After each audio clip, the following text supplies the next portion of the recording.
An ambulance was blocked at my gate, and the HOA president refused to move. The night an ambulance got trapped behind a gate on my own property, I thought I was looking at the worst decision an HOA had ever made. A little boy couldn't breathe. Firefighters were demanding access. And standing in the rain was an HOA president, acting like she owned land that had been in my family for decades. What nobody knew yet was that buried in county records was a truth powerful enough to unravel everything she had built. This story starts with a locked gate, but it ends with a question that left an entire hearing room silent. If you enjoy stories about land, common sense, and ordinary people standing their ground when nobody thinks they can, stick around. And if that's your kind of story, consider subscribing so you don't miss the next one. The first thing I saw was the glow, not the fire itself, just an orange pulse flickering through the pine trees above Cedar Ridge Lake while thunder rolled across the hills. I was halfway across my property in my pickup when my phone rang. "Jack!" a woman shouted the second I answered. "It's cabin 11. Lightning hit somewhere behind the ridge. There's smoke everywhere." Sarah Jensen. I recognized her voice immediately. "Are you safe?" I asked. "For now. But my son can't breathe. The smoke's getting worse." Then the line cut out. I turned the truck around and headed toward the cabin road. By the time I reached the entrance, emergency lights were already flashing through the rain. A volunteer fire truck sat sideways on the gravel. An ambulance was parked behind it. Nobody was moving. That made no sense. The cabins were less than a mile away. Then I saw why. An iron gate blocked the road. A brand new iron gate. Heavy black steel. Fresh concrete footings. Thick chain wrapped around the center. And standing beside it under a white raincoat was Diane Whitmore, the president of Blackwater Ridge HOA. Two private security guards stood beside her. One held a flashlight. The other held a clipboard. The firefighters looked furious. The paramedic looked ready to explode. "Ma'am, move the chain," the paramedic snapped. Diane didn't move. "This road is currently under HOA supervision." The firefighter stared at her. "What does that even mean?" "It means access is restricted until compliance verification is completed." The man blinked, then looked toward the smoke rising above the trees. "Lady, there's a possible structure fire. That doesn't change the board's decision." The rain hammered against the gate. For a moment nobody spoke. Then a cough echoed through the darkness, not from the firefighters, from somewhere up the road. A child's cough, harsh, deep, desperate. Sarah's son. The paramedic heard it too. His expression changed instantly. "Open this gate, right now." Diane crossed her arms. "The cabins are under temporary management authority pending review. You can't block emergency vehicles. We're protecting community assets." The firefighter took a step forward. One of the guards immediately moved between them. That was when Sheriff Cole Mercer arrived. His cruiser slid into the gravel lot with lights flashing. He stepped out into the rain and took one look at the situation. "What in the world is going on?" Everybody started talking at once. The firefighter, the paramedic, the guards, Diane. The sheriff held up a hand. "One at a time." Diane spoke first. "The HOA voted yesterday to assume management control over these rental properties." Sheriff Mercer frowned. "You assumed what?" "Management authority." "Over somebody else's property?" Diane ignored the question. "The situation is under review." The sheriff looked at the chain, then at the smoke, then at the ambulance. His patience was disappearing fast. "Unlock the gate." "No." The word landed like a rock. Even the guards looked uncomfortable. Then another sound drifted from the darkness. Sarah screaming for help. The ambulance crew exchanged looks. The sheriff took a step toward Diane. "Diane, This is becoming a serious problem. No, Sheriff. The problem is unauthorized property use. That was when my truck rolled into the lot. Every head turned. I parked beside the fire engine and stepped into the rain. Nobody said anything for a second. Then Sheriff Mercer spotted me. Relief flashed across his face. "Jack." I nodded. "Sheriff?" He pointed at the gate. "Please tell me you can solve this." Diane spun toward me. "He has no authority here anymore." I almost smiled. Almost. Instead, I walked slowly toward the chain. Rainwater dripped from my jacket. The firefighters watched. The deputies watched. Even the guards watched. I stopped a few feet from Diane. She looked confident, certain, like she'd already won. I looked at her for a long moment, said nothing. That silence seemed to bother her more than any argument would have. Finally, she spoke. "The board has already acted." Still, I said nothing. The silence stretched. Then I turned toward Sheriff Mercer. "Before anybody touches that lock," I said quietly, "you might want to ask one question." The rain pounded against the metal gate. Nobody moved. "What question?" the sheriff asked. I looked down at the gravel road beneath our boots, then back at Diane. "Ask her who owns the road you're standing on." Nobody spoke. Not the sheriff. Not the firefighters. Not even Diane. For the first time all night, she looked uncertain. And that was the moment I knew something important. Everybody else was panicking. Diane was bluffing. And I had the paperwork to prove it. The problem was that nobody standing in that rain knew it yet. Not Sheriff Mercer. Not the firefighters. And certainly not Diane Whitmore. The sheriff looked from me to Diane. "Well?" he asked. Diane recovered first. "This isn't the time for property disputes." Funny thing about people who don't have facts on their side. They always decide facts are inconvenient. The child's coughing echoed from somewhere beyond the gate. That ended the argument. I pulled a ring of keys from my pocket. The chain came off in less than 10 seconds. The ambulance shot forward immediately. Firefighters followed. Nobody tried to stop them. Not even Diane. For the first time since she'd arrived, she looked uncertain.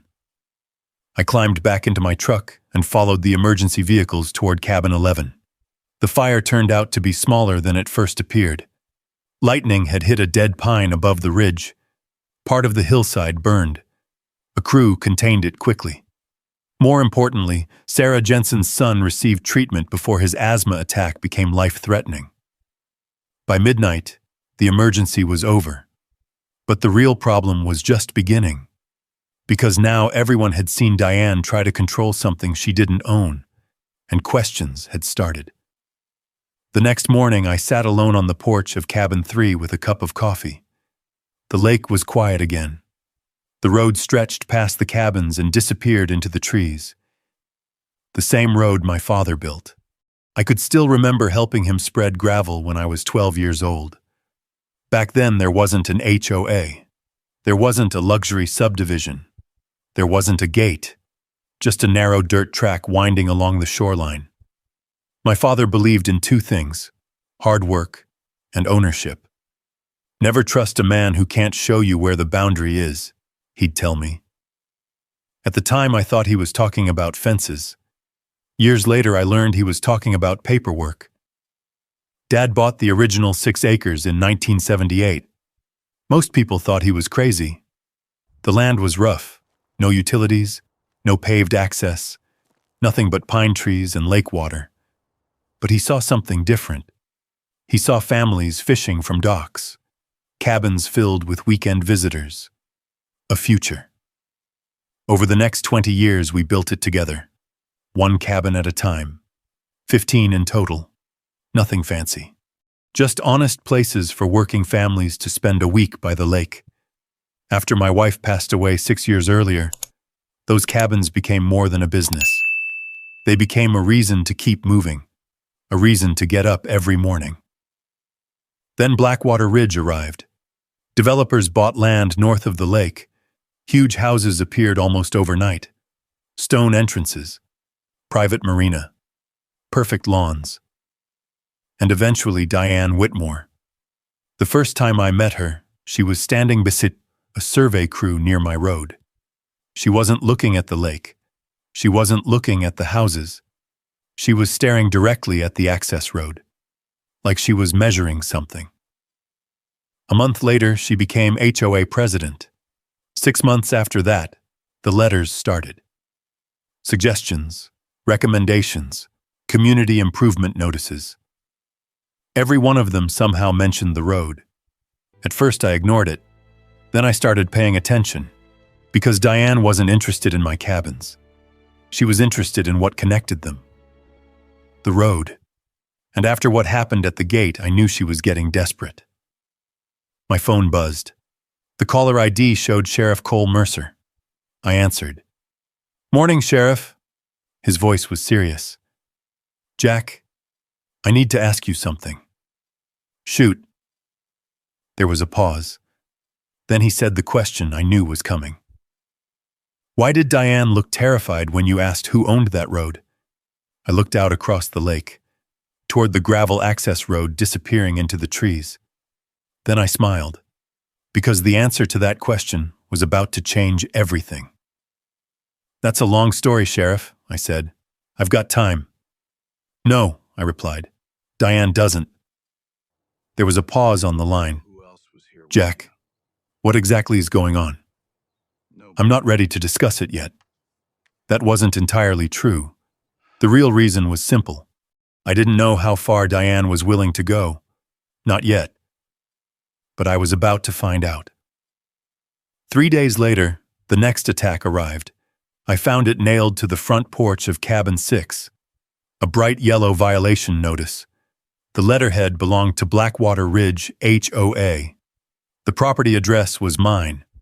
The accusation was ridiculous. Unauthorized outdoor storage. The offending item? A guest's fishing cooler. I pulled the notice off the post and folded it neatly. Then I added it to a growing file box inside my office. By itself, the notice meant nothing. But patterns matter. My father taught me that.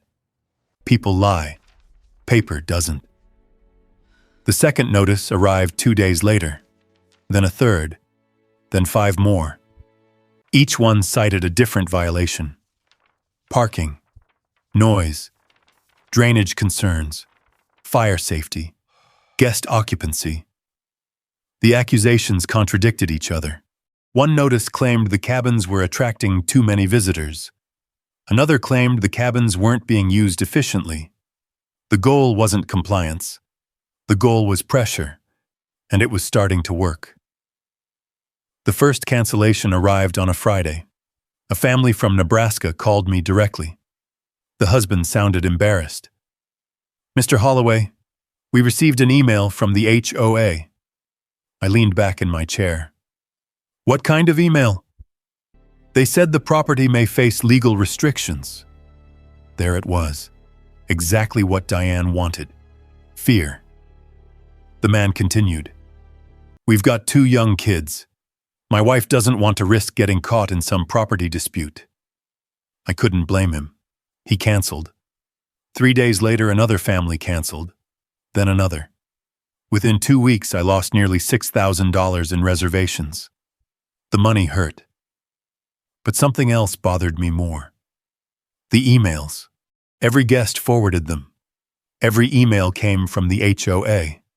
Every email contained legal language. Every email implied authority Diane didn't actually possess. I printed every single one. Date, time, sender, recipients. Into the file box they went. By the end of the month, the box was nearly full. That's when my neighbor, Hank Larson, stopped by. Hank owned the marina south of my property. He'd lived on the lake longer than I had. He held up one of the notices. "What are you doing with these?" "Saving them. You should be fighting back." I shook my head. Not yet. Hank frowned. Jack, she's killing your business. I know. Then why aren't you doing something? I opened the file box. Hundreds of pages sat inside. Emails, violation notices, photographs, inspection requests, threats, every piece organized by date. Hank stared at it. You planning a lawsuit? No. Then what? I closed the lid. I'm waiting. For what? For her to make a mistake. Hank looked unconvinced. Unfortunately for Diane, mistakes were becoming easier to find. The following week, HOA inspectors appeared at the cabins.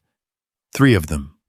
Matching polo shirts, matching clipboards, matching expressions. One measured the distance between a fire pit and the shoreline. Another photographed electrical outlets. The third spent 10 minutes taking pictures of a dock permit already approved by the county. I walked outside. Can I help you, gentlemen? The oldest inspector lowered his clipboard. We've been hired to conduct a compliance review. By the HOA? Yes. What exactly are you reviewing? The man hesitated. That hesitation told me everything. Finally, he said, short-term rental suitability. Interesting. Not safety. Not code enforcement. Suitability. I thanked him and walked away. That night, another email arrived. This one was different. It wasn't sent to guests. It was sent directly to me. The subject line read, Notice of Property Compliance Review. Attached were 27 pages. Most of it was meaningless legal language, but one sentence stood out. Failure to cooperate may result in temporary management action by the association. I read it twice, then a third time. Temporary management action. Not ownership, not foreclosure, not seizure. Management. Diane was testing new language, testing boundaries, looking for a way in. And for the first time, I started to suspect something bigger was happening. Because none of this felt like a fight over cabins anymore. It felt like someone was trying to gain control of something else, something more valuable. The question was what? And I had a feeling the answer was sitting somewhere inside a county records office waiting to be discovered. Unfortunately, Diane Whitmore wasn't finished creating problems. 3 mornings later, I opened my front door and immediately knew she had crossed another line. An orange notice was taped to the porch, not folded, not mailed, taped directly to the wood where every guest could see it. I pulled it down and started reading. The heading was printed in bold, Emergency HOA Management Authority Review. I read the first paragraph, then the second. Then I read the entire thing again, because it was so outrageous I honestly thought I had misunderstood it. According to the notice, Blackwater Ridge HOA had voted to place all 15 of my cabins under temporary management authority due to ongoing safety concerns and compliance risks. Management authority. There was that phrase again.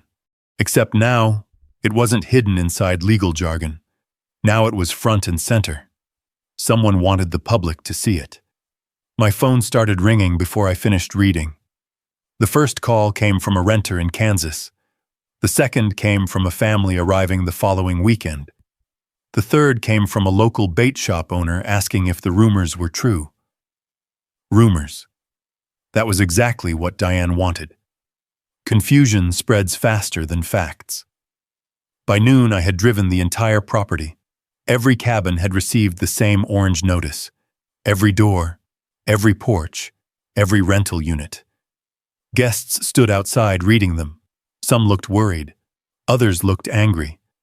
One elderly couple asked if they were about to be evicted. I assured them they weren't. The truth was simpler. An HOA was pretending it had powers it didn't possess. The problem was that most people didn't know that. They saw official-looking documents. They saw legal language. They assumed somebody had authority. That afternoon, things got worse. A white SUV pulled into the entrance. Then another. Then a security truck. By the time I reached the gate, 4 men wearing black jackets were standing beside a folding table. One of them held a clipboard. Another was attaching a sign to the fence.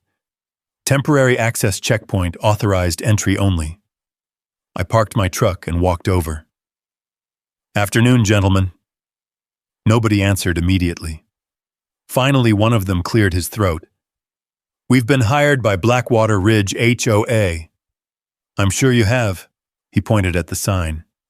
"We've been instructed to verify vehicle access." I looked at the road. My road. The same gravel stretch my father built decades earlier. Then I looked back at him.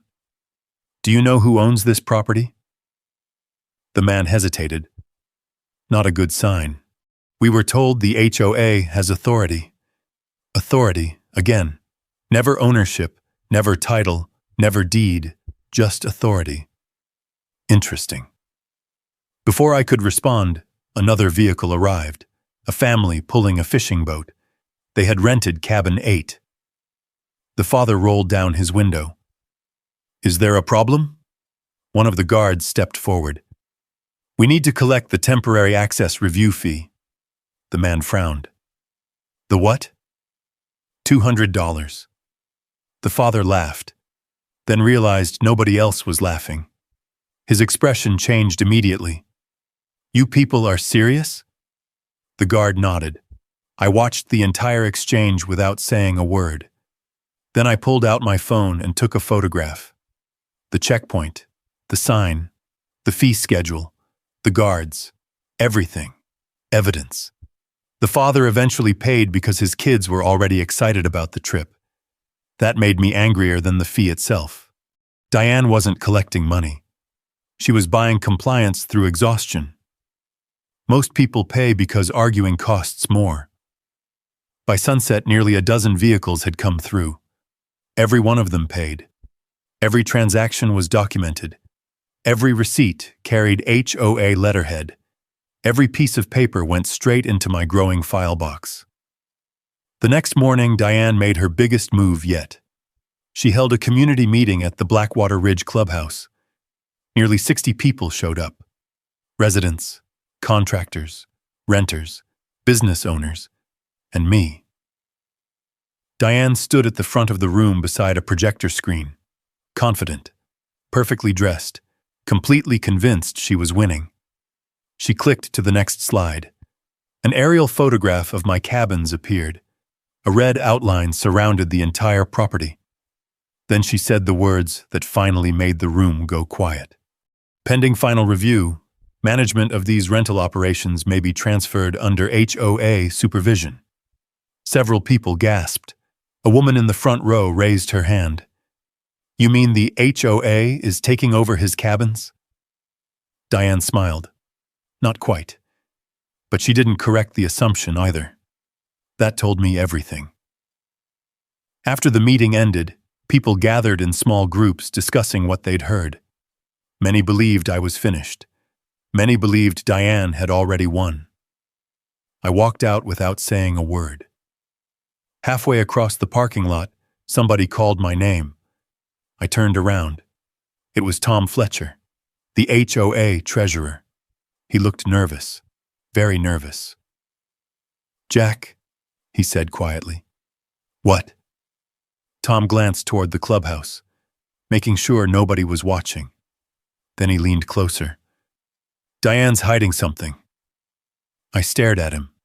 "What kind of something?" Tom swallowed hard. "The kind that could destroy everything." Before I could ask another question, he stepped back. I shouldn't have said anything. Then he walked away, leaving me standing alone in the parking lot with a question that suddenly mattered more than any orange notice. Because for the first time, someone inside the HOA looked scared, and scared people usually know where the bodies are buried. I didn't chase Tom Fletcher across the parking lot. People who are nervous don't get more honest when you corner them. They get quiet. so I let him walk. The next morning, I drove 30 miles to the county records office instead. And I didn't go alone. Sam Grayson was waiting for me outside. Sam had spent 30 years handling land use disputes across 3 counties. He'd retired 5 years earlier, but retirement hadn't changed much. He still carried legal pads, still read every document twice, still distrusted anyone who used the phrase community authority. I handed him a folder. Inside were the HOA notices, checkpoint receipts, inspection reports, and the temporary management documents. He flipped through them while we walked inside. Halfway through, he stopped. "This is interesting." "What is?" "They never say ownership." I nodded. I'd noticed the same thing. Every document used words like authority, management, oversight, compliance, supervision. Never ownership, never deed, never title. Sam closed the folder.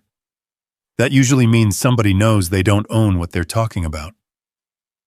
Now I was interested. 3 hours later, we were sitting at a long table covered with maps, plats, easements, and development records. At first, nothing seemed unusual. The cabins were exactly where they'd always been. The road parcel still matched my tax records. The utility easements looked normal. Then Sam found something. A subdivision approval packet. Blackwater Ridge. The luxury development. He slid it across the table. "Read page 11. I did. Then I read it again. A paragraph near the bottom caught my eye. Existing emergency access shall continue through the Holloway access corridor pursuant to recorded agreements. I looked up. Sam was smiling. Not because it was good news, because it was interesting. That's my road. Keep reading. The next section was worse. Water utility access, electrical service access, county emergency response access. Every one of them referenced the same corridor. My corridor. My road. The room suddenly felt smaller. Wait a second. Sam nodded. Exactly. I flipped through more pages. The pattern repeated. Again, and again, and again. Everything connected to Blackwater Ridge seemed to flow through one narrow strip of gravel crossing my property. I leaned back in my chair. That can't be right. It usually is when it shows up 5 times. We kept digging. By mid-afternoon, the picture became clearer. The cabins weren't the critical asset. The road was. Without that road, emergency vehicles couldn't reach most of the subdivision. Utility companies couldn't reach several service points. County occupancy requirements became questionable. The entire development depended on access that crossed my land. And suddenly, Diane's obsession made sense. She wasn't targeting the cabins. She was targeting leverage. The cabins had simply been the easiest pressure point. Sam found another document. This one stopped both of us, a development review from years earlier, signed before Diane ever arrived. One sentence had been highlighted by a county reviewer. Continued access remains subject to private ownership rights associated with Holloway Access Corridor. Private ownership rights. There it was, in plain English. I stared at the paper. Then I started laughing. Not because it was funny, because it was absurd. For months, Diane had acted like she controlled the future of the lake. Meanwhile, county records were practically shouting the truth. Sam wasn't laughing. He was reading. Fast. Then he froze. "Jack." I looked up. "What?" He turned a page toward me. "This is where things get dangerous." The document was part of a later subdivision expansion proposal. Several pages referenced guaranteed access conditions, permanent access conditions, secure access conditions. The language was careful, but something felt wrong. "What's the problem?" Sam tapped the page. "They're describing access like it's already under their control. I frowned. But it isn't. I know. Silence. Then Sam slowly closed the folder. If somebody built plans, financing, insurance disclosures, or expansion approvals around assumptions they couldn't legally guarantee, he stopped. For the first time all day, he looked concerned. That becomes a much bigger problem than an HOA dispute. Outside, a clerk wheeled another cart of records past our table. Neither of us looked up. Because suddenly the fight wasn't about 15 cabins anymore. And it wasn't about Diane's notices. It was about an entire subdivision built around a road that nobody seemed eager to discuss honestly. I gathered the copies. Sam gathered his notes. As we headed for the exit, he stopped beside the door. Jack? Yeah? Don't confront Diane. That surprised me. Why not? Because if we're right, she's already making mistakes. He looked down at the stack of documents in my hands, then back at me. And people making mistakes should never be interrupted. I glanced toward the parking lot, toward Cedar Ridge Lake, toward the subdivision sitting beyond my road.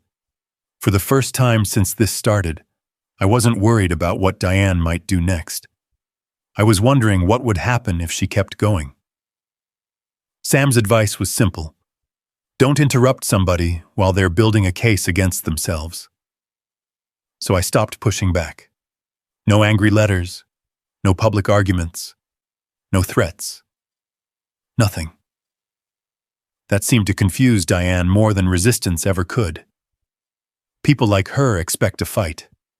They need one. A week passed. Then another.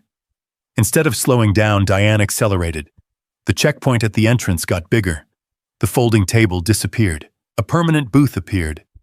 Security guards started wearing branded jackets with Blackwater Ridge HOA stitched across the chest. A new sign went up beside the road. Blackwater Ridge Controlled Access Corridor. I nearly laughed when I saw it. Controlled Access Corridor. On my road. I took a photograph. Then another. Evidence. A delivery driver pulled up while I was standing there. The guard stopped him immediately. Road maintenance fee. The driver frowned. I'm delivering appliances. That's $50. The driver paid. I photographed the receipt. Evidence. 2 days later, a propane company truck got stopped. Then a roofing contractor. Then a landscaping crew. Everybody paid. Nobody argued for long. Time costs money. Diane understood that. Most people would rather hand over $50 than spend an hour fighting. What she didn't understand was that every receipt created a paper trail. Every transaction created a record. Every record made her position weaker. The file box in my office became 2 file boxes, then 3. One afternoon, Sheriff Mercer stopped by.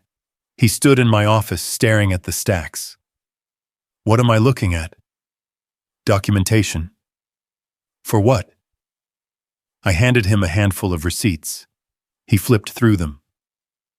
Road maintenance fee, access verification fee, security review fee. His eyebrows climbed higher with each page. How long has this been happening? Long enough. The sheriff looked toward the road outside. She actually thinks she owns it. No. That got his attention. What do you mean? I leaned back in my chair. People who own things use deeds. The sheriff slowly nodded. And people who don't? They use confidence. That answer seemed to bother him. Good. It should have. 3 days later, Diane made another move. A mass email went out to every homeowner in Blackwater Ridge. It also went to several of my renters. One of them forwarded it to me immediately. The subject line caught my attention. Notice of Enhanced Community Access Enforcement. I read it twice. The email claimed the HOA was protecting emergency access, infrastructure stability, and long-term property values through increased road supervision. Road supervision. Interesting choice of words. Again, no ownership, no title, no deed, just authority. Always authority.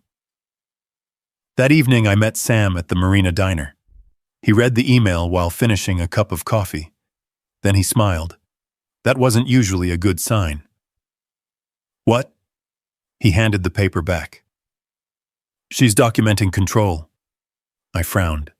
Isn't that what she's been doing all along? Yes. Then why are you smiling? Because she's putting it in writing. That answer sat with me for a moment. Then I understood. The stronger Diane tried to look, the more evidence she created. Every announcement, every receipt, every checkpoint, every fee. She wasn't building authority. She was building exhibits. The next surprise arrived from inside the HOA. Tom Fletcher called me after dark. His voice sounded strained. We need to talk. About what? Diane. I sat up straighter. Where? Not over the phone. An hour later, we met in the parking lot behind an old hardware store. Tom looked exhausted, like somebody who hadn't slept much. He handed me a manila envelope. What is this? Copies. Copies of what? Internal board communications. Now I was interested. I opened the envelope. Emails, meeting summaries, financial reports. Then one sentence jumped off the page. Projected shoreline expansion opportunities following resolution of cabin property conflicts. I read it again, then a third time. Tom watched my reaction. You see it now? Yeah. The cabins, the inspections, the notices, the fees, none of it had ever been about compliance. It was about expansion, development, money.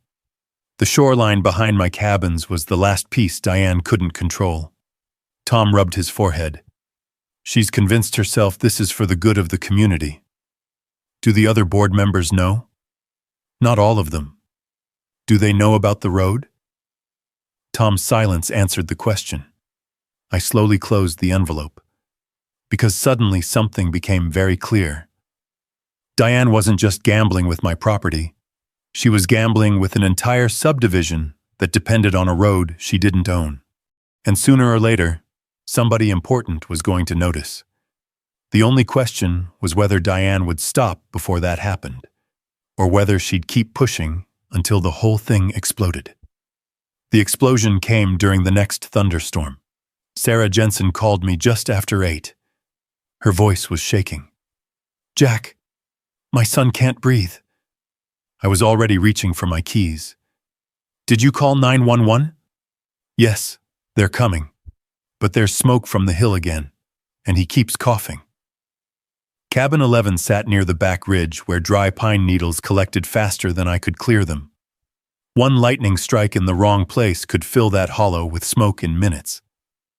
I told Sarah to keep her boy near the window and wait for the ambulance. Then I drove.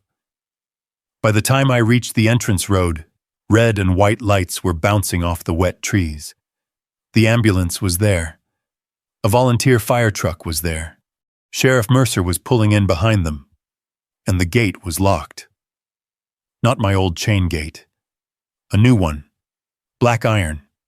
Fresh posts. HOA security standing beside it like they were guarding a bank vault.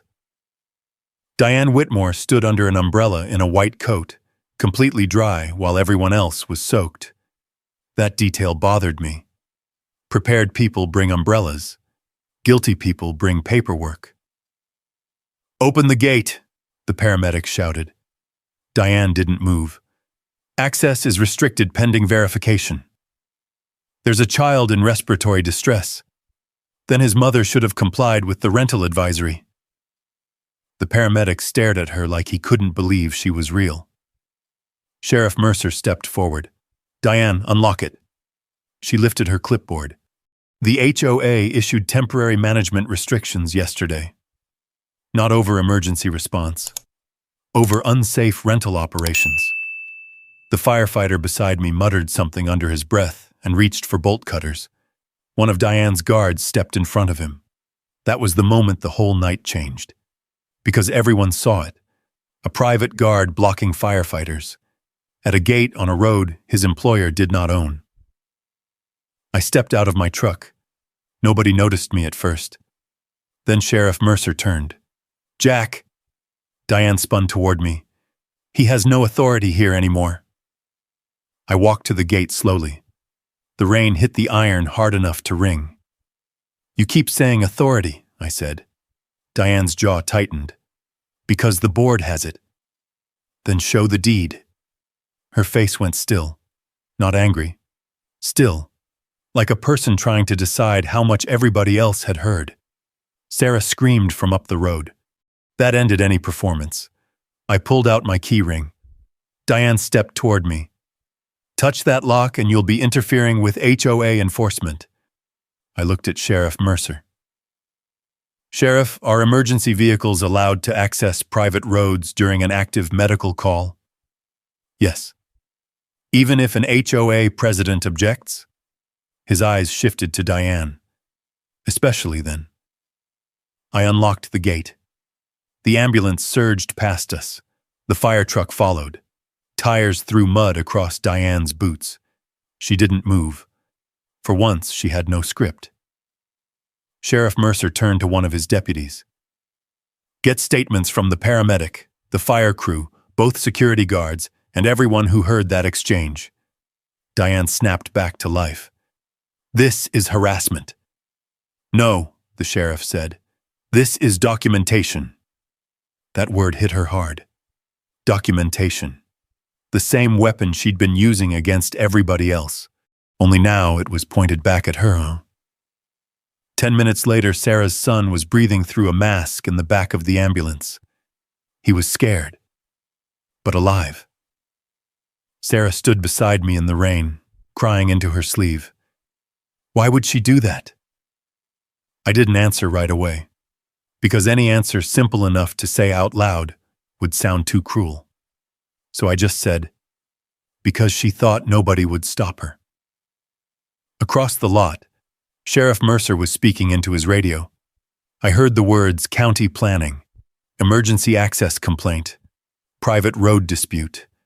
Diane heard them too. Her umbrella dipped slightly. For the first time since I'd known her, she looked smaller than the authority she claimed to have. Then Sheriff Mercer walked back to me. His face had changed. This wasn't neighbor trouble anymore. This wasn't an HOA argument. "Jack," he said quietly, "I'm filing this tonight."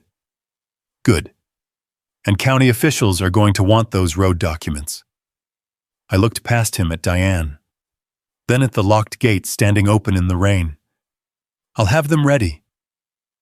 Diane stared at me from across the gravel.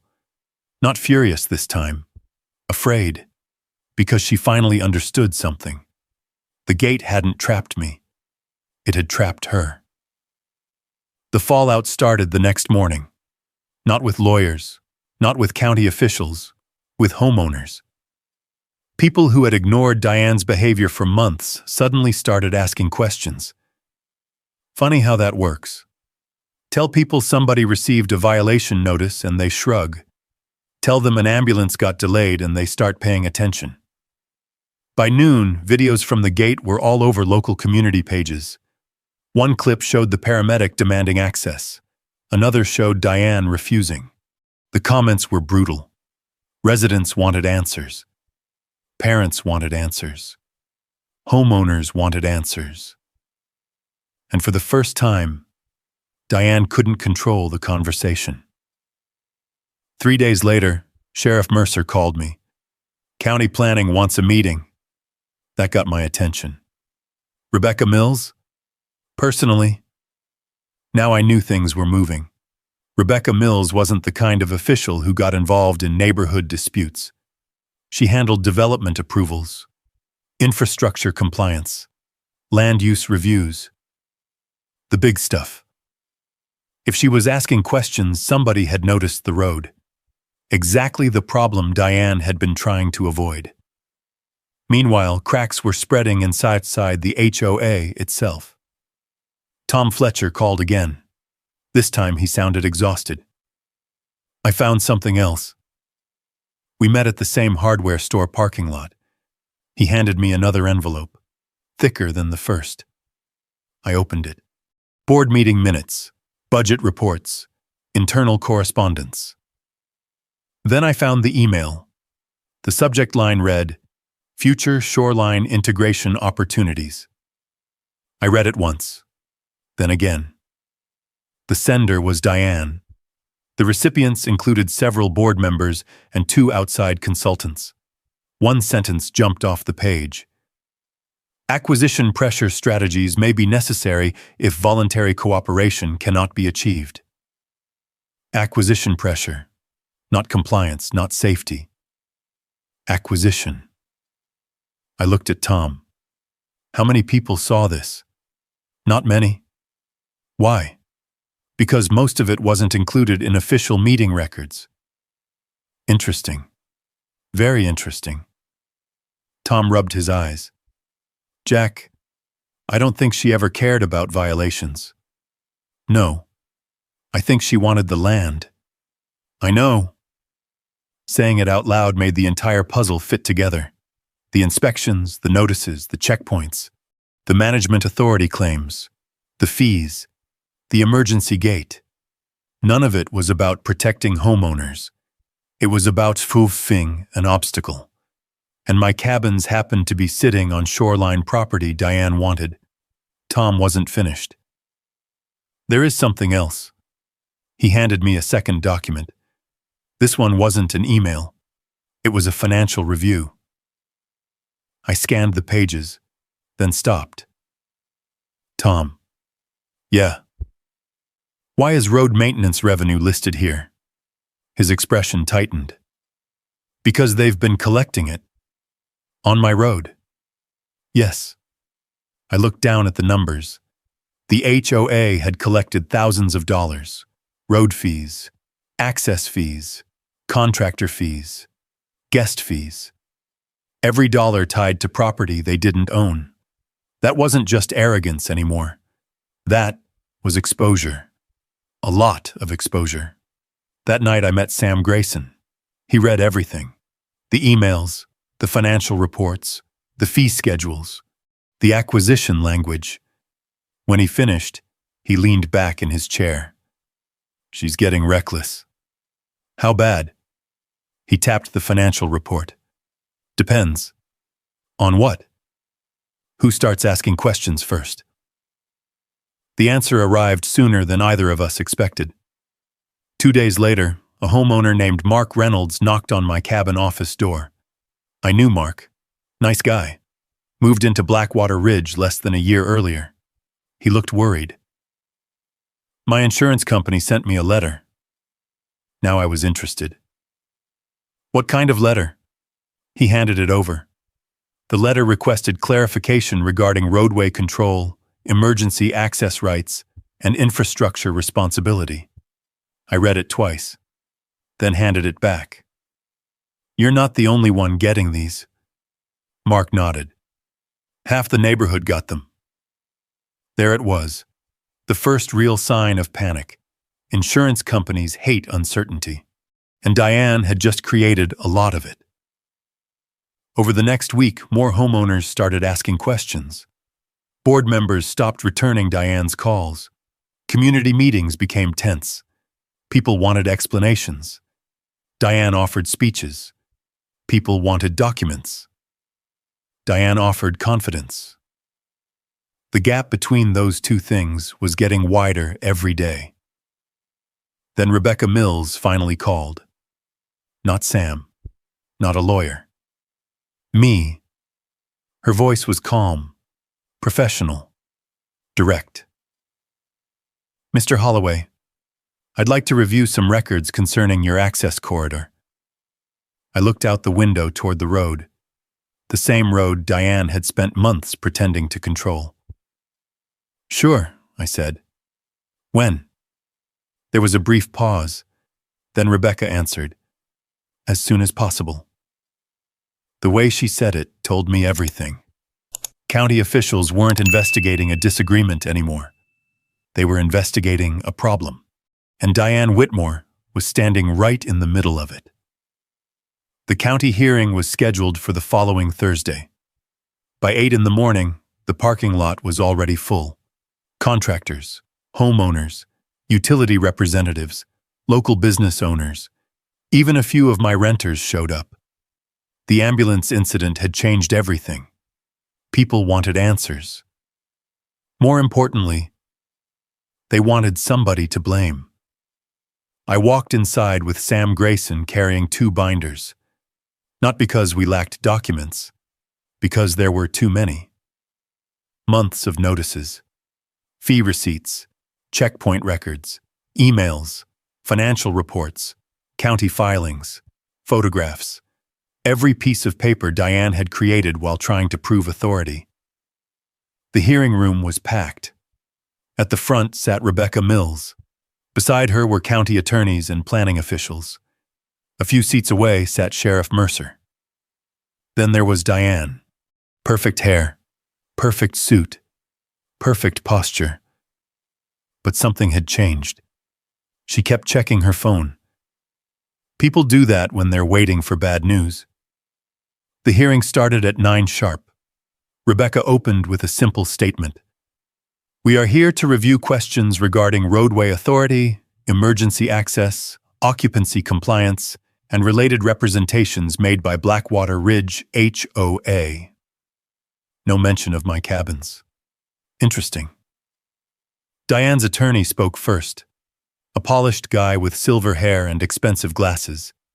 He spent nearly half an hour discussing safety concerns, community standards, infrastructure protection, property values.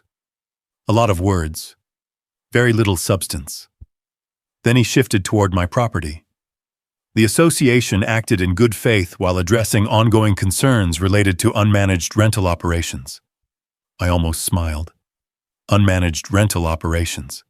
That phrase had become Diane's favorite weapon. The attorney continued. The HOA exercised reasonable authority over community access. Authority, again, always authority, never ownership. Sam leaned toward me. Listen carefully. I knew exactly what he meant. The attorney spent 30 minutes talking about control, without once mentioning title. That wasn't an accident. Finally, Rebecca looked toward our table. Mr. Grayson? Sam stood. No speech, no drama, just a binder. He walked to the front and placed it on the table. Then he opened it. Before discussing rental operations, he said calmly, we should establish who owns the road at the center of this dispute. The room got quiet immediately. Sam removed 3 documents: original parcel records, tax filings, recorded easement agreements. Then he handed them to Rebecca. She read them carefully. The silence stretched. Finally, she looked up.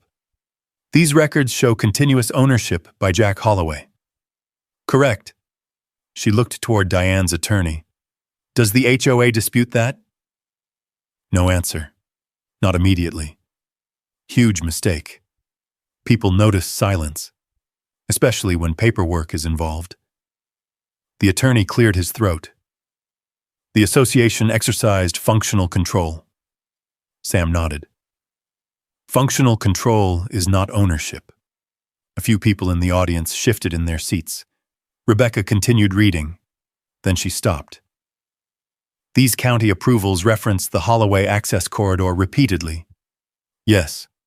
Emergency services. Yes. Utilities. Yes. Occupancy compliance. Also yes. Now the room wasn't just quiet. It was tense. Rebecca turned another page, then another. Her expression changed. The same expression I'd seen at the records office. The expression people make when they discover something important. She looked up. Am I understanding correctly that Blackwater Ridge depends on this private road for emergency access compliance? Sam answered carefully. That's exactly what the county records indicate. The room erupted into whispers. Several homeowners looked stunned. A utility representative started flipping through his own paperwork. One county attorney immediately began taking notes.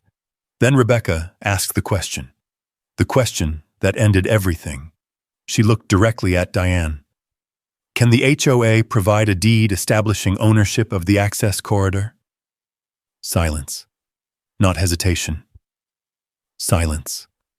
Diane looked toward her attorney. The attorney looked toward his notes. Nobody answered. Rebecca waited. Still nothing. That silence felt longer than any speech, because everybody in the room understood what it meant. No deed, no ownership, no authority. Then Sam opened the second binder, the one containing the receipts, road fees, access fees, contractor fees, checkpoint collections, everything. He placed them on the table. Rebecca reviewed several pages. Then her eyes narrowed. These fees were collected on property owned by Mr. Holloway? Yes. Another silence. Then Sheriff Mercer spoke. His voice cut through the room. My office also has statements regarding delayed emergency access during a medical call. That landed hard. Very hard. Because now this wasn't about property values or HOA politics. It was about public safety. Rebecca closed the binder. Slowly, carefully. Then she looked directly at Diane Whitmore and asked one final question. Did the HOA knowingly collect fees and exercise control over property it did not own? For a moment, nobody moved. Nobody spoke. Diane opened her mouth, then closed it again. Because there wasn't a good answer, and everybody knew it, including her.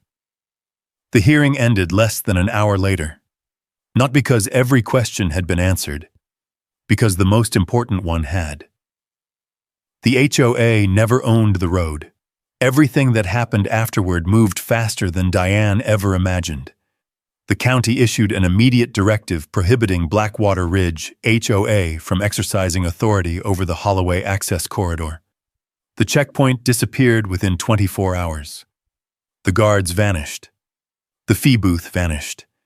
Even the giant sign declaring the road a controlled access corridor disappeared overnight. Funny how quickly people remove signs when attorneys start asking questions. 3 days later, homeowners received another letter. This one wasn't from Diane. It came from the county.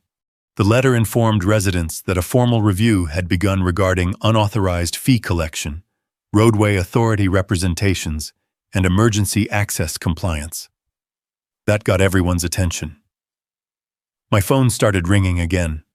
Only this time it wasn't renters calling. It was homeowners.